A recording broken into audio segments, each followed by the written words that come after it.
All right, this is going to be the video for lesson 10.3, and we're going to go ahead and start with number 1. And a 20-foot ladder reaches a window 18 feet high. How far is the foot of the ladder from the base of the building, and how far must the foot of the ladder be moved to lower the top of the ladder by 2 feet? So again, we have a 20-foot ladder, leans against an 18-foot high window here. Okay, so 20-foot ladder, 18-foot high window. How far is a foot ladder from the base of the building? Well, this is x. So x squared plus 18 squared equals 20 squared. And so x squared is going to equal 20 squared minus 18 squared. And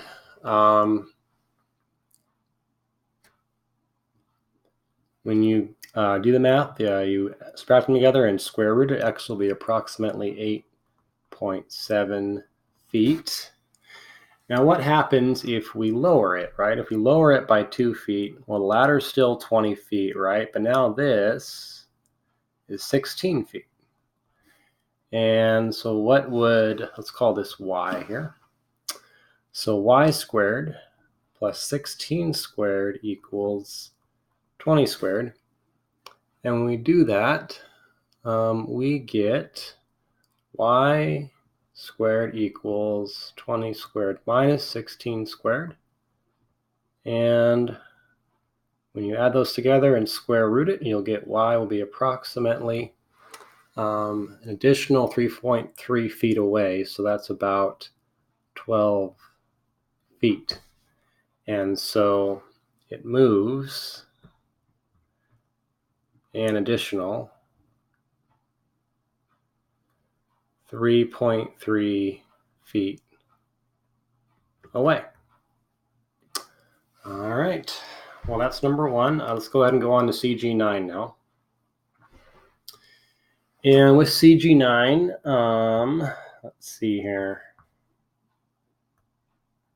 I'm going to go ahead and get rid of this to give myself some more room. And this one too.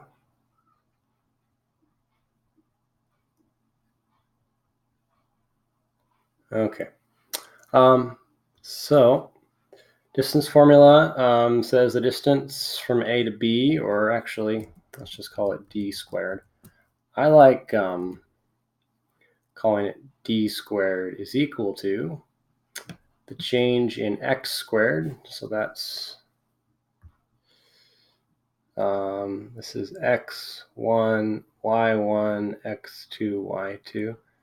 That's going to be 1 minus a minus 5 squared plus 3 minus a minus 5 squared. And so D squared is going to equal, well, that negative and negative is going to make that positive in both of these cases. And so that's going to be 6 squared plus 8 squared. And so D squared will equal 36 plus 64. And so D squared will equal 100, which makes D equal 10. Okay.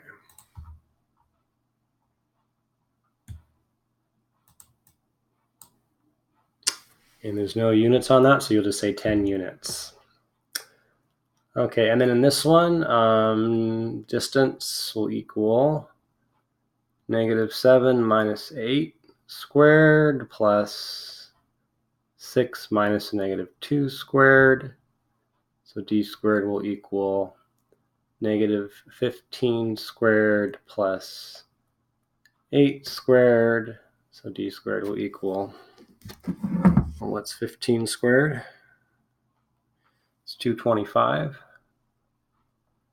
plus 64. And so D squared will equal 289. And when you square root that, D is approximately 17. Again, units. All right, so that's the answer to number 3. And then finally, number 6. So we're going to use the coordinates A, B, C shown here and determine if it's scaling and isosceles or equilateral. If it's scaling, none of the sides are equal. If it's isosceles, 2 of the sides are equal, and equilateral, all 3 sides are congruent. And then find the perimeter of the triangle once you're done with it. So let's go ahead and do that. We need to find the distance from A to B, from B to C, and from A to C. And so let's see, A to B, that's 10 minus 4.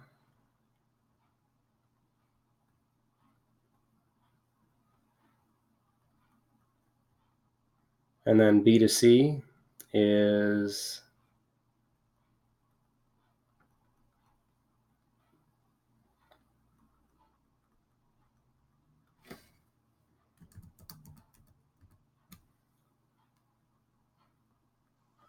and then A to C, let's see, let's do 16 minus 4 squared plus 14 minus 14 squared. Now I have a question, does it matter what order I do this in? Like, does it matter if it's 16 minus 4 or 4 minus 16? The answer is no, because when you square a negative, it'll become positive. So just make sure you subtract the x's and then the y's. Okay, so when we do this, we're going to get 6 squared plus negative 8 squared.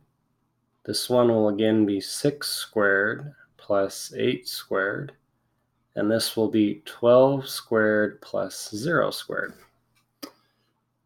Okay, now 6 squared plus 8 squared, ends up being 36 plus 64, which equals 100. And equals 36 plus 64, which equals 100. And this equals 144. So the answer is it's isosceles. It's isosceles, we can see that. What's the perimeter? Well, the perimeter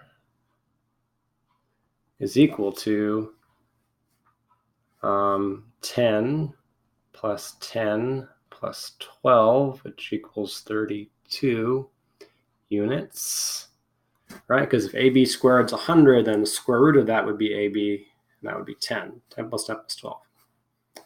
All right, well, that concludes 10.3 in CG9.